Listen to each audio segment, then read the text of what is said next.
For Rajya Sabha MP, Mr. Digvijay Singh, thank you very much for your time here on Mirror Now. It's very good to have you here on the channel.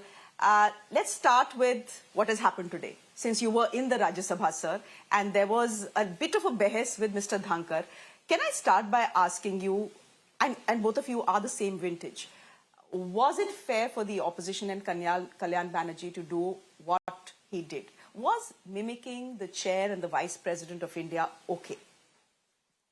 Well, I think, first of all, let me tell you one thing. I've got the greatest respect and regard for Mr. Jagdish Dhankar because I have known him since 1980s and we were colleagues. He was in the Congress party then. So we respect each other quite a lot. See, what triggered off the whole thing, you must not forget that. There was this huge security breach on the 13th of December. The same day in 2001, there was a terrorist attack on the parliament. How could two young boys enter this security cordon, beating this security cordon, and jump from the top and throw gas bombs? Okay. Now the point is, this could have been more lethal if the gas bombs was something more lethal like SARIN, sarin gas. Now, what we were demanding, a statement from the Home Minister. Usually in such incidents, either the Home Minister or the Prime Minister makes a statement. So we have been demanding since then a statement from the Home Minister. It is unfortunate that he has not appeared before the Lok Sabha or the Rajya Sabha. The least he could have done was come out with a statement, and we would have said, we would have stood by him because it is a security breach. Sure. And adequate, I would say, measures of punishment could have been given to all those people who have messed up the whole thing. The matter would have closed. Now, after that, a series of suspensions took place. Never in the history of Parliament so many suspensions have taken place, and arbitrarily done. Everyone was asking for a statement, the Home Minister. Now, when we go to mimicry, if you see, there's a video which has been put up where Mr. Prime Minister was doing mimicry also. In all humility, I would request Honorable Vice President not to take it very seriously. Why do you say that, sir? He's very hurt, and he's told you today that he's very hurt. I know it's really hurt. In fact, I wanted to talk to him in the one-to-one. I wanted to be on record, to say something on record also, but he did not allow me. Fair, I don't mind that. We stayed and walked out. So now I am seeking appointment with him and shall try to sort of understand why such a reaction.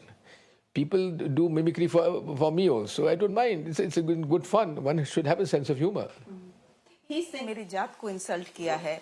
He's saying मेरी post को insult किया है. मेरे को insult कर दो, जगदीप धांकर को insult कर दो. No problem. In all humility and with greatest, in all humility and in all great regard for Mr. Vice President, I can say, and the Chairman of the Rajya Sabha, that he should not say something which is a little beyond what the facts are. One person doesn't represent the whole caste. Okay. So therefore, I think it is he's gone a little overboard on that. And I think he has apologized also. Kalyan Banerjee has apologized also. Hardly an apology, but one criticism that is coming in, sir, is coming for Rahul Gandhi. Here's the senior leader of the Congress party, chuckling, laughing along and filming the entire sequence of events. Was it really Rahul Gandhi? Was it necessary for Rahul Gandhi to do what he did, sir? You're telling Mr. Dhankar to take a chill pill. I understand that. But was it mature of Mr. Gandhi to do what he did? Well, when there's a group of members of parliament who have been suspended across the board in Rajya Sabha and Lok Sabha both. They were sitting on a dharna in front of the main gate. Okay. And I mean, realizing that it's a great fun to sort of mimicry is always is humorous. So he may have filmed it. That's all. What's so great about it? Okay, so you're essentially saying, what you're saying is that Mr. Dhankar is overreacting and the BJP is overreacting. Not only that, you must also not forget what triggered off the whole thing. Why are you not not pointing to the fact that why Honorable Home Minister doesn't want to give a statement on a breach of security? Why? Isn't he supposed to? Every time such thing has happened, it is always the Home Minister who comes and gives a statement to the House. Every time. Why not this time? You tell me, has it now become an ego issue according to you? I can tell you what the BJP is saying. Forget about ego. There is no ego involved. It is the sensitivity and the standard practice, parliamentary practice. When any breach of security takes place in any part of the country or in the parliament particularly, it is always the Home Minister who gives the statement. Always. Mr. Digvijay Singh, the BJP's argument is this. They are saying, look, investigations are on. This was a serious security breach. Okay. The Home Minister needs all facts on hand. The people who were behind it are still being questioned. Arey, pehle sochne samajhne do. Let him at least gather facts so that he can come to Parliament and come armed with facts and brief Parliament. This is exactly what he could have said in a statement. We would have accepted that. Simply that. Then investigations are on. We take it very seriously. And we shall report to it as soon as the investigations are over. That is all the statement we wanted. So why do you think the statement is not coming forward? Ask him. What's your analysis? Well, it's not easy to analyze Mr. Home Minister and the Prime Minister. Is that also said? Yes. Okay, let's come to what the Prime Minister is saying. The Prime Minister is saying all the hangama we have seen in the last 4 days and the suspensions we are seeing is simply because the opposition is rattled. Haar gaye hain 3 states. Inko kuch karne ko nahi hai. This is what they are doing. More importantly, he's saying it almost seems like the opposition, especially the Congress party, is supporting the people who breached Parliament by saying ki ye to bichare poor, berozgar log the, etc., etc. You see, what he's saying outside the Parliament, he could have said inside the Parliament. What stops him? This is what we wanted Prime Minister to come and give a statement. He would have said this in the House. This is our objection. You are giving statement outside the House. It is a matter of privilege also for the members of Parliament. When the House is in session, any minister on issues of relevance on serious note has to give a statement in the House, not outside. It's a breach of these standard procedures in all parliamentary practices. Can I then ask you how you view what has happened in the last few days? Last I checked, the number of suspended MPs now stands at 143. Are you feeling a little left out? Mujhe bhi suspend kar dete? I've been asking for a suspension. He's not obliging me. But how do you view what is happening? It's a record. It's very sad. It's very sad and unwarranted. This should have been avoided. It is the duty of the ruling party that the House should run. I was the Chief Minister for 10 years. There was not a single suspension during my regime in Madhya Pradesh. Whenever the BJP had some issues, we used to adjourn the House, the leader of opposition, and we used to meet and resolve the issue. They wanted discussion, I gave them discussion. Whenever they wanted some issues to be investigated, I would give the statement. See, it is the duty of the ruling party so that the House runs, not the duty of the opposition. That is the basic principle in parliamentary democracy. But Mr. Digvijay Singh, it can also be argued that the duty of the opposition is not to create a ruckus for everything and disrupt proceedings of House. It can be argued anyway, but don't forget what Arun Jaitley had said as a leader of opposition. Disruption of the House is a legal right of the opposition. This is the statement in Parliament by Mr. Arun Jaitley. But this time the government decided not to tolerate it. This is the difference between Congress and BJP. Can I ask you then, most opposition leaders who've been suspended have come out and said, look, this government wants a free pass. There are some crucial critical bills which have been passed today, the 3 criminal bills, the telegraph bill as well, the post office bill. The government knows that they don't want a debate on it because they are contentious, which is why the suspensions have happened. Is that your view as well? And if that is your view, then why has the opposition given the government a free pass? Can't rule it out. What opposition is saying may be correct. Because let me tell you one thing. I was a member of the House committee, standing committee on Home Affairs, discussing these issues. All these other things are all right. 2 basic objections are that you have changed in the three laws, IPC, CRPC and Evidence Act, the sections also. So now the lawyers and the judges will have to read the whole thing again and again, because it was always in the mind of the lawyers, like 302 is odd murder. Now they have to look for another section because it's been sort of put another section, number 1. Number 2, the most disturbing thing is that they have given the right to the police to take anyone on remand for 1 week, and that can be extended to almost 60 to 90 days. So these are a few things which are objectionable, which shouldn't have come. But they weren't debated because the opposition wasn't there? Because you did not listen, you suspended all of us. So what do? We wanted to participate. In fact, today I requested the chairman to give me allow me to speak. He didn't give me the permission to speak also. So we had to walk out. What do? When the opposition is denied the right to speak, for example, today, Mr. Prahlad Joshi gave a statement on mimicry issue. Okay.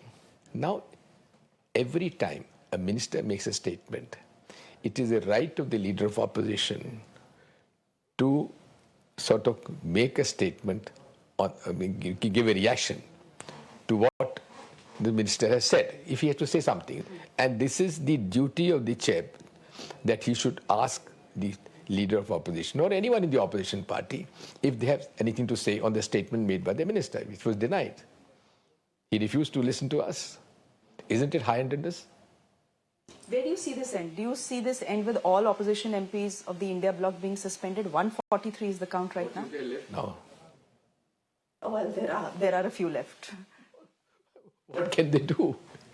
This is not the first time. You see, this is the Gujarat model of parliamentary practices. This is exactly what Mr. Narendra Modi used to do in Gujarat. This is what has happened in Parliament now. Okay, let's shift our focus a bit now to the Madhya Pradesh elections. We are always wiser in hindsight.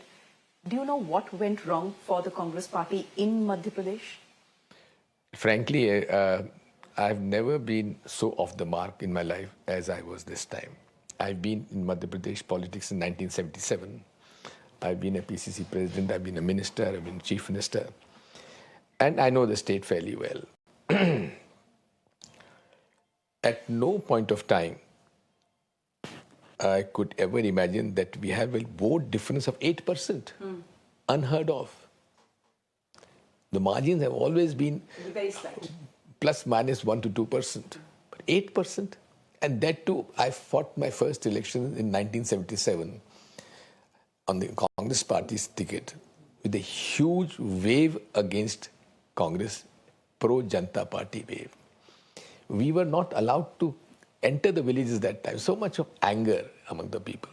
This time there was an anger against the BJP, and yet we lost. Where we lost? How did we lose? I don't know. You have blamed the EVMs. Not blamed. I have questioned. Why? It's not today. Correct. Or post Madhya Pradesh election from 2003. Because I have been against EVM because you press a button, you don't know where the vote is gone.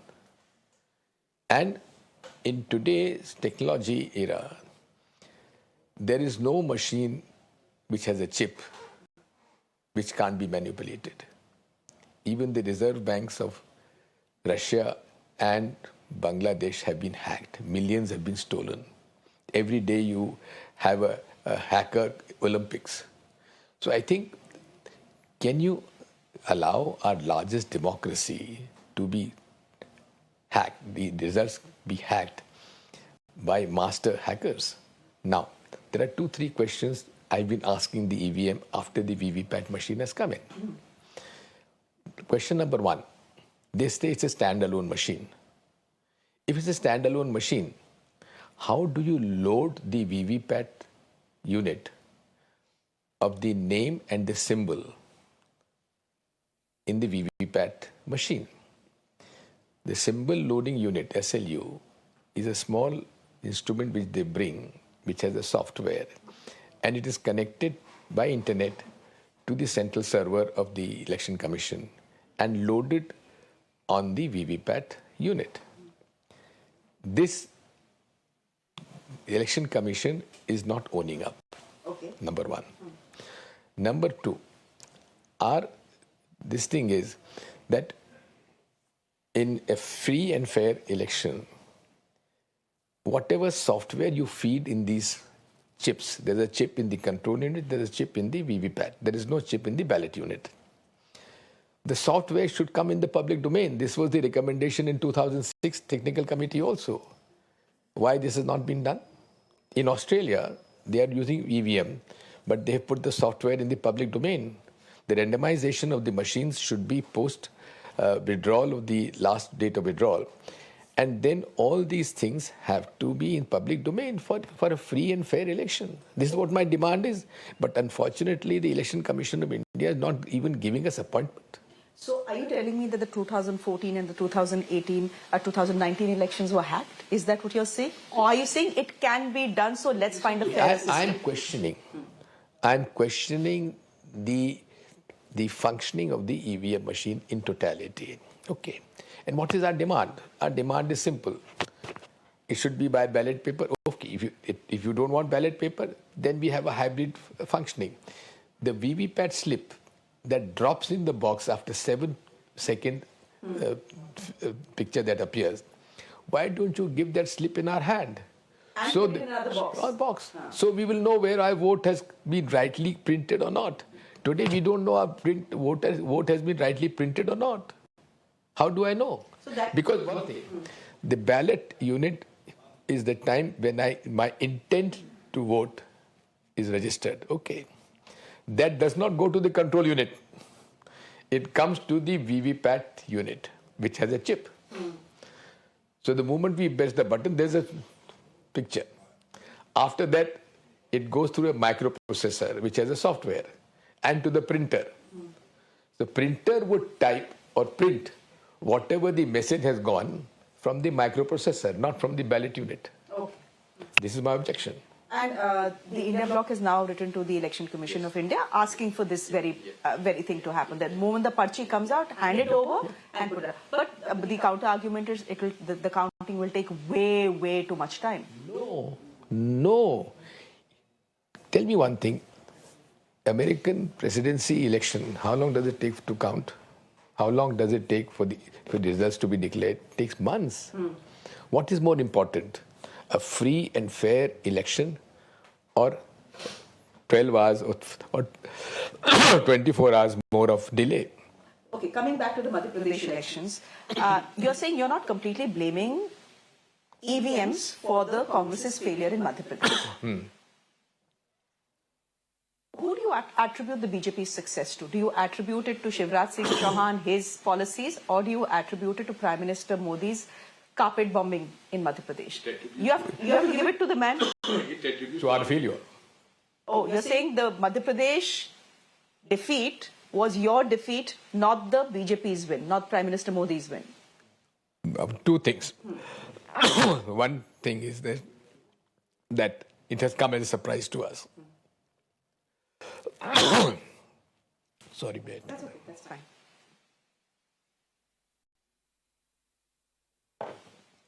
Then all surveys showed us ahead. Or neck to neck. Or 1 to 2% ahead. 8% difference. Now, this has really put a question mark in my mind. And even the minds of the voters. Is there a question mark in your mind about what you do next? Because I read a lot of headlines that said Kamal Nath, Digvijay Singh, the power couple of Madhya Pradesh, Jai Viru, their era is gone. It's over now. There is a time for everyone to come and time for everyone to go. Maybe yes. So you are saying Digvijay Singh and Kamal Nath's era in Madhya Pradesh is over? You see, I'm now 76. He's about 4 months elder to me. So I think it can't go in perpetuity. Now what happened to Mr. L.K. Advani and Murli Manohar Joshi? Those who sort of spearheaded the Ram Janmabhoomi temple movement have been asked not to come. So this is something which all politicians must realize. कि retire होने का time होता है. Time to come and time to go. All right. So one has to take a call on that. It's time for us to wrap. Mr. Digvijay Singh, thank you so much for joining us. This has been an interesting conversation. Thank you.